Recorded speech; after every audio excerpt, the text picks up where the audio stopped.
Iya, kembali lagi di Morning Zone. Oke, Zoners, masih bersama Mas Hafid. Iya, bener Mas sekarang ya. Bener, bener dong. Selalu benar lagi. Kapan salah sih? Iya, ada. Nih Mas, nih kita lagi ngelihat kemarin Pak Presiden Prabowo ya mengumumkan bahwa ASN, TNI, Polri sampai pensiunan itu mendapatkan THR di tanggal 17.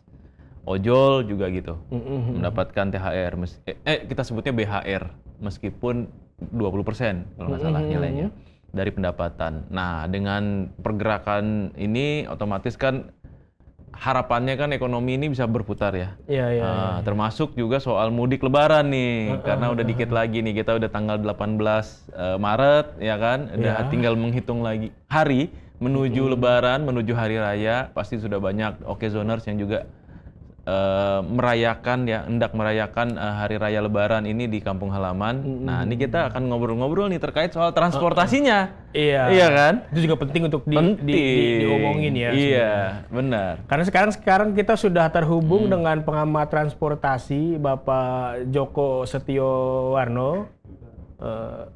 Nah, ini dia nih Pagi by Zoom Mas nih. Joko. Pagi Mas Sudah Joko. on ya? Udah on nih Mas. Gimana Mas, sehat Mas? Sehat semuanya ya. Alhamdulillah. Ini kedengeran suaranya dengan jelas. Iya. Ini Mas Joko, tadi saya baca-baca masyarakat transportasi Indonesia membuat catatan khusus nih soal mudik tahun ini. Katanya ada yang menarik nih. Mungkin bisa dijelasin dulu Mas. Untuk mudik tahun ini apa yang unik, apa yang menarik nih Mas? Iya. Yang menarik itu ketika program mudik lebarannya dicoret. Nah, demi efisiensi di pangkat maksudnya. Oh gitu. Ya, kan biasanya itu program itu kan mudik lebaran tuh sebelum Idul Ramadan tuh sudah dikeluarin. Ini kan baru seminggu lah gitu ya. Ini. Iya, betul. Sementara BUMN sudah ngumumin gitu kan. Memang pemerintah berharap agar BUMN yang biayai semua, tapi kan tidak mungkin. Ya kan? Itu DKI sudah keluarin dulu kan, sudah ayem lah. Masyarakat DKI kan, mudik gratis itu ya. DKI kan lumayan, dia sampai ke Sumatera juga. Biasanya hanya Jawa Tengah, Jawa Timur. Kali ini DKI sampai Lampung, Bengkulu, Palembang, Sumsel, ya bagus lah, nambah ya. Nah setelah itu barulah ya saya buat tulisan itu. Saya bilang ini orang miskin nggak boleh mudik ini kan, karena nggak jelas kan, karena segmennya beda. Ada paguyuban sering menggunakan perhubungan itu mereka menanyakan. Ini kok sampai sekarang kok udah ada yang daftar gitu loh. Mudik gratis ya. Daftarnya belum dibuka. Nah, artinya kalau di awal kan sudah dirancang beneran, itu negara bisa buat satu aplikasi aja. Nah, itu yang belum terjadi. Sehingga nanti coba lihat mudik nanti, pasti banyak ditemukan bangku kosong. Ada prediksi ada banyak bangku kosong ya? Iya. Di karena transportasi. apa? Karena yang ikut tuh daftarnya lebih dari satu, dan bagi yang sudah mendaftar tidak jadi berangkat nggak ada sanksinya. Mestinya tahun ini sudah mau diterapkan, cuman karena tadi anggarannya dipotong sehingga orang perhubungan nggak bisa kerja. Ini jadi apa enggak? Sudah capek-capek buat ternyata kasih uangnya, ternyata dikasih juga tapi kan sudah terlambat. Nah ini mengganggu efisiensi kemarin itu. Bahasa halusnya efisiensi, tapi sebenarnya pemotongan anggaran. Iya. Karena efisiensi, akhirnya mudik gratis pun juga jadinya terhambat gitu ya, Mas ya. Termasuk ini anggaran untuk rem cek. Rem cek itu ada dua. Kalau rem cek di darat ya, ada yang di terminal, misalkan, tapi untuk bis wisata itu nggak dianggarkan juga. Nah ini jadi persoalan juga. Padahal bis wisata itu banyak digunakan untuk mudik gratis. Nah, makanya beberapa yang lalu KNKT mengeluarkan surat agar diperhatikan masalah keselamatan. Soal efisiensi ini ngaruh juga ya ternyata ke mudik ya. Dan sangat berpengaruh juga karena ya, tadi keselamatan itu dipotong anggaran, mestinya efisiensi nggak apa-apa lah. Tapi jangan anggaran keselamatan itu dipotong juga anggaran untuk pemeliharaan dan pengadaan fasilitas keselamatan. Pengadaan itu apa? Rambu lalu lintas, marka jalan, penerangan jalan umum. Nah ini yang mudik di jalan-jalan tertentu, jalan nasional nggak ada penerangannya, kan bahaya juga kan? Iya. Gitu. Nggak Tapi ada Mas, pemeliharaan, apalagi pengadaan. Nah ini gimana nih, Pak? Ya. kita ngomongin mudik sebentar nih Mas. Ngomongin mudik itu kan Ya. kalau dari Korlantas bilangnya puncaknya 28 Maret. Iya. Tapi pemerintah mengakali dengan Memberikan WFA kepada ASN, ASN.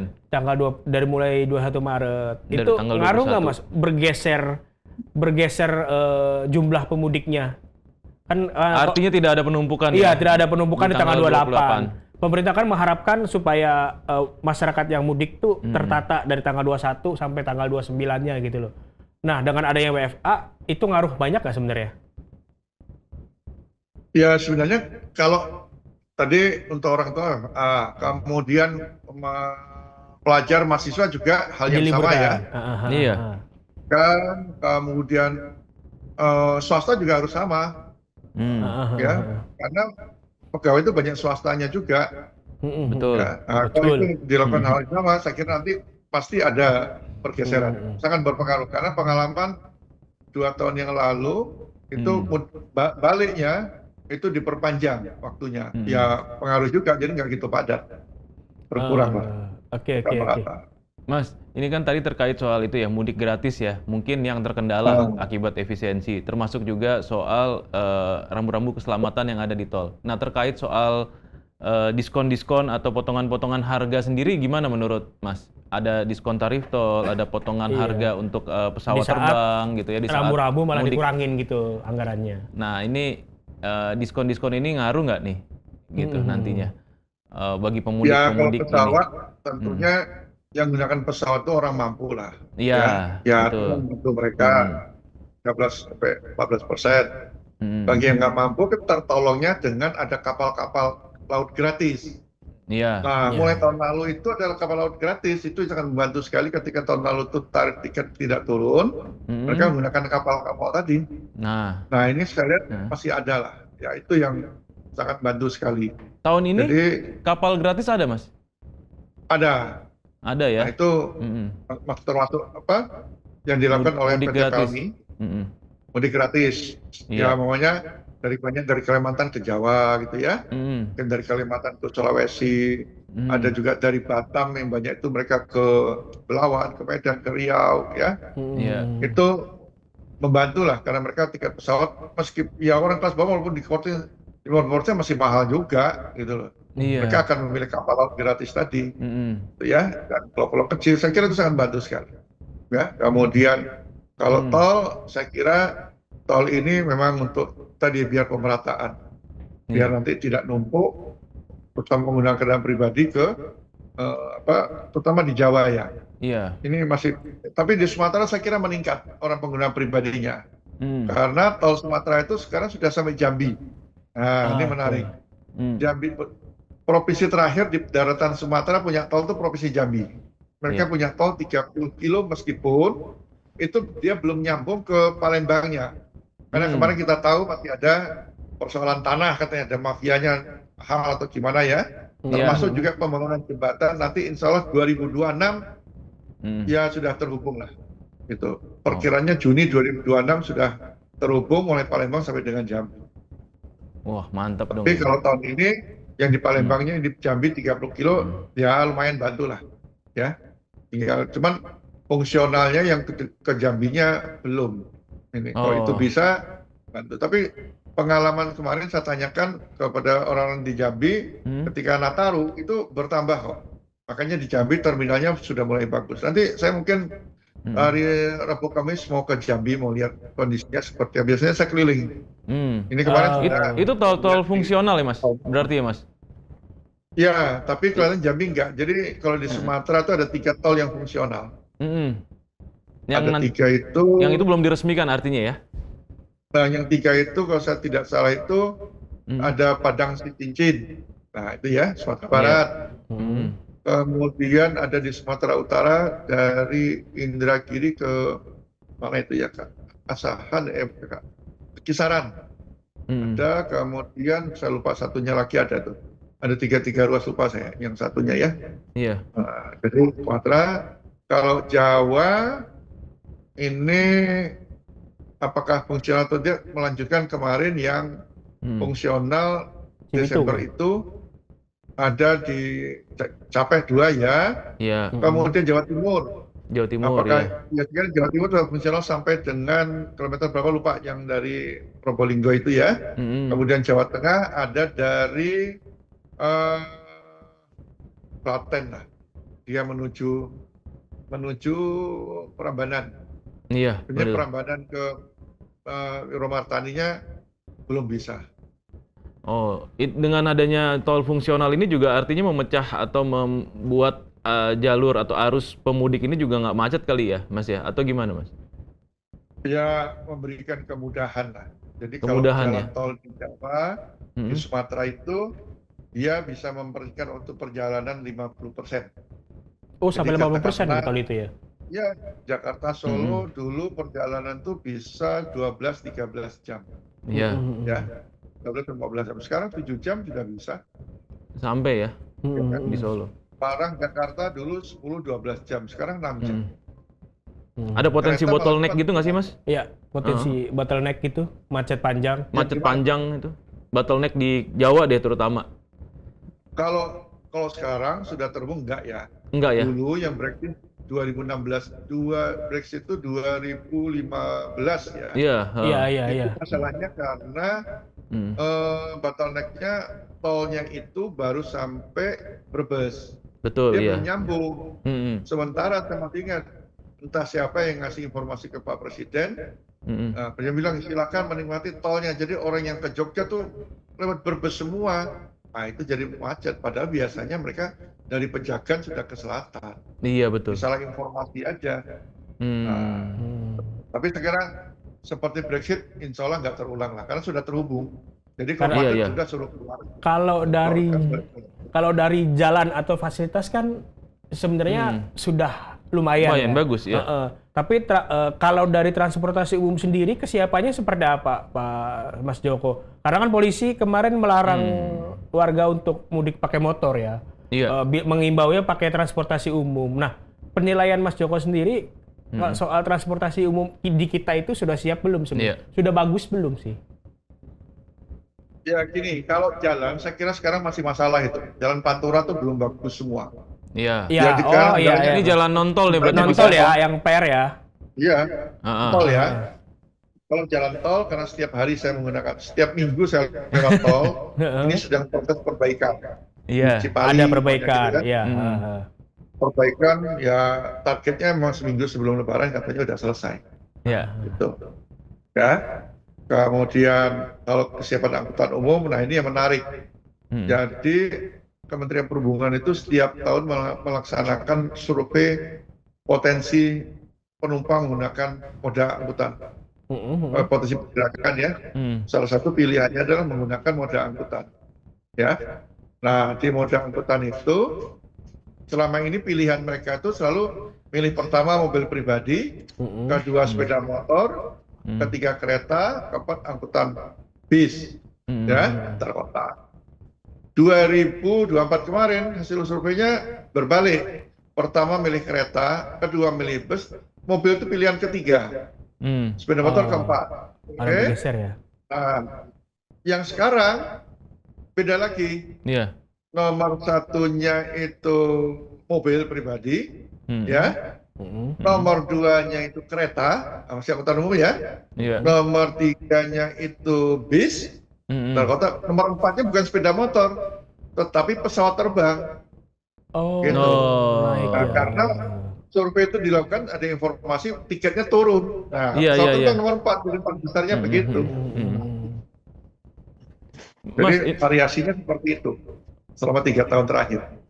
Gitu. Ini kan diprediksi ya di tahun ini ya, pengguna bukan penumpang pengennya apa? Nah, pertama tadi kereta, gitu ya. Pertama mobil pribadi terbatas dia kapasitasnya, gitu loh. Mereka pengen, mereka cuma terbatas. Makanya kami menyarankan sudahlah daripada kereta tuh ngangkut motor gratis, udah baik ngangkut penumpang aja. Termasuk bus nggak usah pakai motor-motor. Karena motor tuh masyarakat itu di desa sudah banyak motor kok. Iya. Makan space ya Ngapain bawa jadinya motor ya. jauh-jauh kan? Iya. Nanti kalau sampai terminal, sampai stasiun mereka pengen gratis, ya dijemput. Nah makanya saya bilang, inilah fungsinya kami itu sering berkabar bagaimana angkutan umum. Kalau angkutan kita bagus mulai dari Jakarta sekarang sudah bagus, di daerah bagus, udah tinggal didorong menggunakan angkutan umum aja. Masalahnya mereka bilang kok di daerah kami nggak punya angkutan, ya memang benar. Nah, ini baru nyadar, tapi kalau habis ini pemerintah diam lagi. Makanya kami habis lebaran nanti mengingatkan, bila perlu kami tegaskan pemerintah, ini kewajiban pemerintah menyediakan angkutan umum. Wajib itu, wajib loh angkutan umum itu, bukan. Tapi anggarannya dipangkas terus setiap tahun untuk subsidi angkutan umum.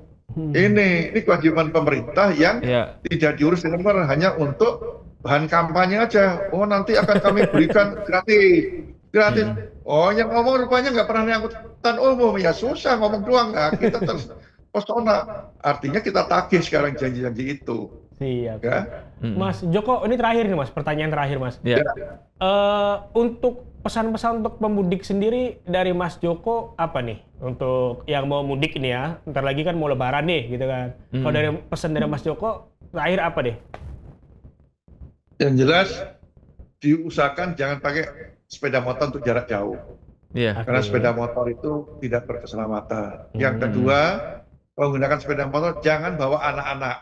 Ya, biarkan anak sama ibunya, udah mahal sedikit tapi selamat buat anaknya. Yang ketiga, jangan gunakan travel gelap. Meskipun saya tahu itu kebutuhan, ya, karena kalau ada kecelakaan nggak dapat santunan, dan travel gelap ini juga sulit dikendalikan. Ini juga tugas pemerintah, bagaimana menggunakan travel gelap, harus ada cara sendiri lah, ya. Kalau enggak, ini juga karena kebutuhan harus tetap ada. Yang keempat, pemerintah sudah menetapkan beberapa kebijakan untuk manajemen lalu lintas. Ada kontraflow, ada one way, itu sudah ada jadwalnya. Saya kira jadwal itu pemerintah harus paten, sudah. Tinggal penggunanya kan kapan menggunakannya. Jangan nanti gitu tiba-tiba ada tambahan lagi, nggak usah lah, ya. Sehingga bisa punya perencanaan semua. Ya kalau satu hari full, biar orang menikmati. Habis itu mau macet dan terserah. Pokoknya pemerintah sudah menyediakan. Khusus kontraflow ini harus hati-hati. Jangan terlalu panjang, lelah, yang membahayakan juga. Jangan terulang kembali tahun lalu ada kecelakaan di kontraflow. Mudah-mudahan tahun ini tidak terulang kembali. Ya, dan yang terakhir saya kira kita harus berdoa sebelum bepergian, itu wajib. Setuju itu. Setuju, Mas Joko. Mas Joko luar biasa ini. Oke Mas, terima kasih insight-nya Mas untuk pagi hari ini. Nanti kita ngobrol-ngobrol lagi ya. Mungkin ini menarik juga nih terkait soal apa tadi tuh diskusi apa angkutan umum untuk masyarakat. Nah, mudah-mudahan pemerintah bisa mendengar apa yang menjadi aspirasi kita. Terima kasih ya Mas ya. Sehat-sehat selalu Mas. Terima kasih Mas Joko. Assalamualaikum. Assalamualaikum. Waalaikumsalam warahmatullahi wabarakatuh. Wah luar biasa tuh ya. Berarti itulah mudik juga harus hati-hati ya. Jangan naik motor Om. Tapi kesadaran untuk nggak pakai motor tadi disebutkan. Iya udah mulai ada kemajuan ya. Yang keempat tadi katanya sepeda motor, tapi sekarang justru yang keempat malah menggunakan pesawat gitu kan. Iya. Artinya masyarakat udah tahu kalau memang berbahaya dan bahaya sendiri. Saya pernah sekali aja naik mudik pakai motor ke Cirebon dekat. Tapi ngelihatnya banyak pengendara motor yang bawa anak kecil, barang banyak gitu. Itu yang aduh. Saya bawa sendiri doang padahal itu. Mudik sendirian? Iya, sendirian. Motor udah khawatir degen tuh. Motor kuat enggak? Gimana kalau ban pecah segala macam gitu kan. Ini yang bawa kendaraan, bawa anak-anak itu gimana gitu kan. Bahaya kalau menurut ini ya. Mending kalau misalkan ini mudik gratis tadi gitu kan, pakai kapal laut gratis, gitu kan, atau pakai kereta atau pakai bus gitu. Benar. Yang lebih itu lebih aman. Meskipun memang ya waktu ya tetap lagi kan tapi kita kan mahal dikit, lama dikit demi anak selamat kan masalahnya gitu kan. Nggak bisa diatur kan kalau mudik motor kan, karena motor itu kan menjadi kendaraan kayaknya setiap orang di Jakarta terutama ya itu kan punya motor ya. Jadi kayak oke lah kita naik motor paling gampang lah gitu. Paling praktis, bensinnya murah, nggak mahal ya kan, full tanknya paling 30.000, 35.000 itu jalannya lumayan jauh gitu ya kan. Nah, terus yang kedua ya bisa pergi kapan aja Om, ya kan? Mau abis sahur jalan gitu ya kan? Mau abis isya atau abis tarawih jalan malam jalan gitu kan? Kan gitu. Ya tetapi balik lagi resikonya juga besar gitu besar kalau dan naik motor gitu. Jadi, dan apalagi kalau dalam kondisi yang ngantuk ya membawa keluarga, waduh ngeri banget sih. Gitu ya, jangan sampai lah gitu. Kita tetap harus memikirkan keselamatan tadi yang disampaikan Mas Joko juga. Om, thank you ya. Mudah-mudahan ini bisa jadi inspirasi buat kita semua. Oke Zoners, kita ketemu lagi besok di hari Rabu. Stay tune terus di Morning Zone, tetap di jam yang sama, jam 8 sampai jam 9 pagi. Assalamualaikum warahmatullahi wabarakatuh. Waalaikumsalam warahmatullahi wabarakatuh. Om, thank you ya.